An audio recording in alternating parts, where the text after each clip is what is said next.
Hey you guys, I am back with part two. Okay, let me get my timer going. So I'm in Paris today.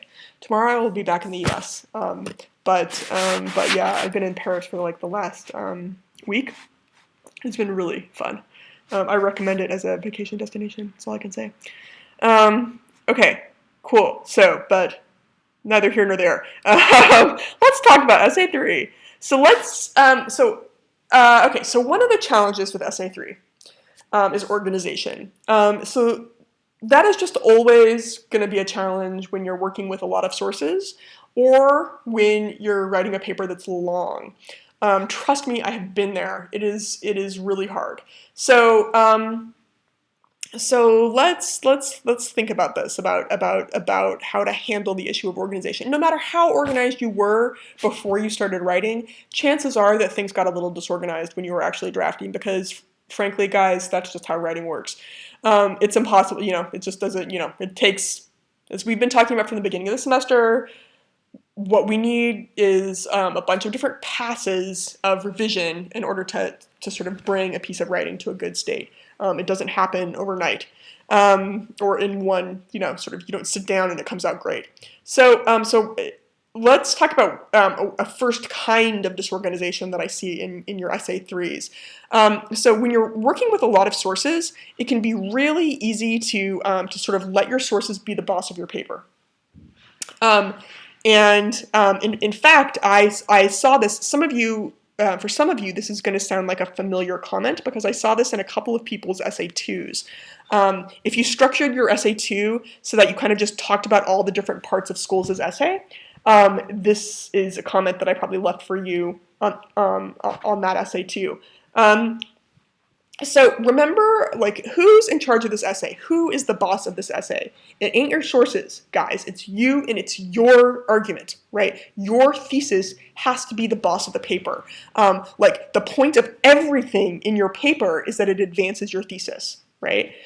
Every paragraph is there because it advances your thesis, because it's another step in proving your thesis.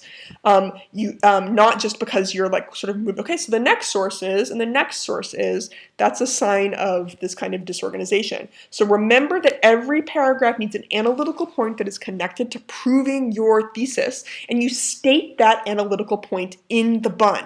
Okay. So here's, sorry, my PowerPoint is all jacked up today.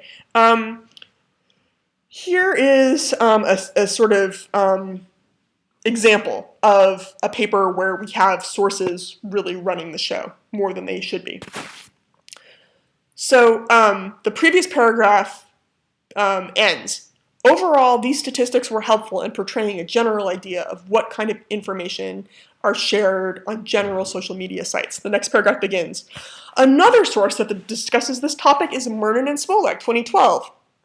A variety of media within the U.S. depicts women merely as sexual objects to be controlled by men, and so on. We don't even need to look at the rest of the paragraph. I see everything I need in that bun. If you have any bun that looks like this, another source that discusses this topic is so-and-so, right? That is completely a sign that the sources are running the show. Remember that bun, that first sentence of a paragraph is a point of emphasis. It's a crucial, those are not ordinary sentences, right? The first sentence of every paragraph is a point of emphasis. It's a place where your reader looks to see how your argument is unfolding, right? And what this bun says to me is, well, this paragraph is basically, this paper is basically just an annotated bibliography, right? Basically, there's a paragraph here about every source, and that's all I'm getting. And that is not, remember we talked at the beginning of this unit about the idea of synthesis, right? That's a key thing that has to happen in a research paper where you're working with a lot of sources, right? Rather than just sort of having, paragraph on every source, it's really crucial that we are synthesizing those sources and thinking about how they fit together. If you have paragraphs that begin like this, another source that discusses this topic is, that's a sign that you haven't quite gotten to that point yet, right? That what you need to do is to synthesize. So think about that bun. Another source that discusses this topic is so-and-so versus a vastly improved version of that bun. Mainstream media objectify women in their portrayals, which affects women's self-esteem when they do not live up to the models they see on screen. Murden and Smolak, 2012, yada, yada, yada. Notice how that bun doesn't even talk about the source. It's not that it's always bad to mention a source in your bun. Like, you can do that sometimes, but if you are getting comments from me about how your sources are running the show, one way to kind of revise to work on that is to not let yourself talk about the source in your bun, right? To make your bun be the point. Not the focus of the bun always needs to be the point, not the source. Okay. So there's another kind of disorganization that's easy to start producing in this kind of essay, and that is where you write really, really long paragraphs where the beginning and the end have no connection to each other. It reminds me of what we call in literary studies a stream of consciousness. If you ever read any like Faulkner or Joyce in high school, you've sort of read stream of consciousness. That's where we have paragraphs that just kind of like follow along with what you're thinking at the moment, right? Not a kind of writing that works in an academic essay. So if your paragraphs are getting really, really long, think about organizing them around specific analytical points. If the paragraphs are really long, or if the beginning and the end wind up having like no discernible connection to each other, go back and think about making every paragraph have a specific analytical point. All right, I'm not going to read this, but you can see, like, this paragraph is way too long. There's no way that there's no way that entire paragraph is about one analytical point. That's just not going to happen. So, but you'll see so I am confronted with a paragraph that long, and first I want to like go to sleep and take a nap, right? Or do anything pretty much except for read a paragraph that is that long. So,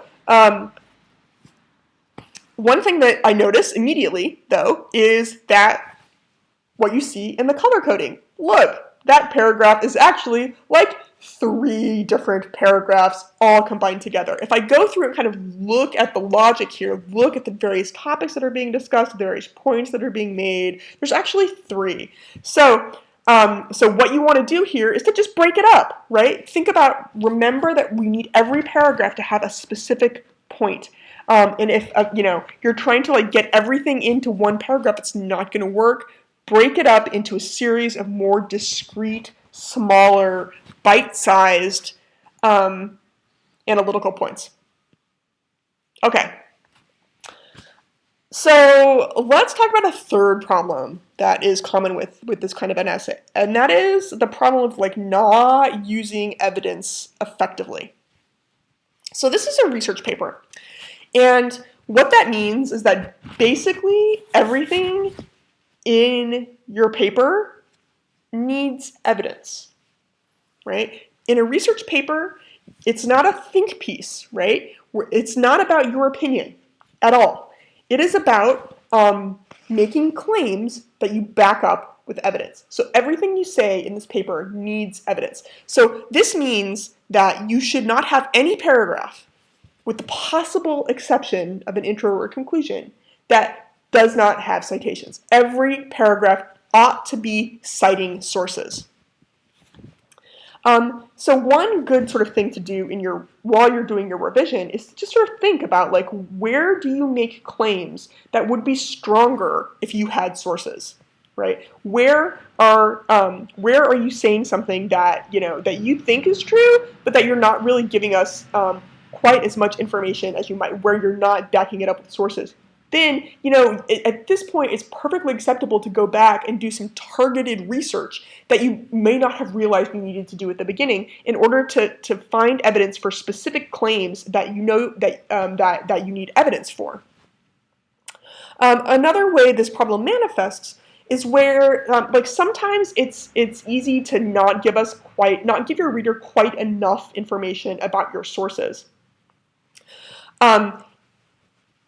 In particular, when you talk about the kinds of arguments that your sources are making, especially like your secondary sources, be sure that you tell us why they argue what they argue, right? If you just like assert a claim and then stick a citation at the end, that's not remotely as effective as giving us an explanation of why that claim is true. Why does that source back up that claim? Just a claim and a citation is not nearly as effective as explaining why. So keep asking yourself, why, like you are a really annoying like 3-year-old, right? Like why? Here's an example where slowing down and explaining why could really help. Researchers suggest that social media sites are innocent when it comes to cyberbullying, that the bully is solely responsible. Citation at the end. I disagree. If the individuals responsible for these social media tools are aware of the heinous bullying happening on these sites, why aren't they setting up screening to catch the bullies and report them? So, and that last sentence is actually my comment. Like you feel how much, this is not effective right now. They are, like, this writer is explaining why he thinks what he thinks, but with the source, look at how he's using the source. He just like dumps the citation in, and there's no information whatsoever about why Jose 2012 makes that argument, right? Part of it is just about like giving your source the benefit of the doubt, treating them like an equal, right? Like give them like explain. I mean, even if they're arguing the opposite of what you want to argue, explain why they think what they do. You're going to be able to rebut that more effectively if you do. So slow down and explain your sources. Really important. Okay, sorry. So let me see. So let's take a moment and sort of look at a paragraph and kind of think about what we could do to improve it.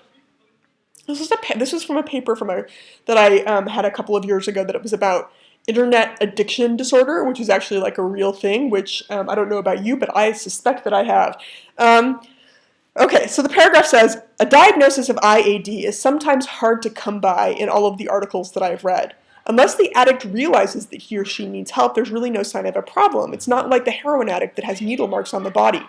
Family and friends of the addict may notice that he or she may not answer the phone, come to gatherings for the holidays, or birthdays, for example. So unless you're living with the addict, seeing the quality of life slipping away from him or her, there's really no way to see what's happening. Many doctors of the medical and psychological persuasion don't even consider IAD as a real condition, as it's being so new. Unfortunately, it's basically up to the addict to realize that there could be a problem and to get help. So, for me, I mean, this is a it's a fairly good paragraph. Like it's not too huge. The parts are all there. It's but it's not as good as it could be, right? And and it's about how this person is using their sources. There's just not enough information from the sources, right? Look at that first sentence in the part that I have in green there. A diagnosis of IAD is sometimes hard to come by in the articles I've read. We need citations there. You don't, in a research paper, you don't just get to say that, right? Just assert it and run away. We need some citations there. Look down at the sentence that I have in orange there. Many doctors don't even consider IAD as a real condition. That's a place that I think is screaming out for some more detail. How about going deeper into one of the sources and talking about why that is? This person has clearly read sources that make that argument, so this is a place to give us some more information about those sources to explain more fully. That's going to make this paragraph far more effective. Okay, over and out with this section. I will be back to talk about the fourth big problem I see in these essays. All right.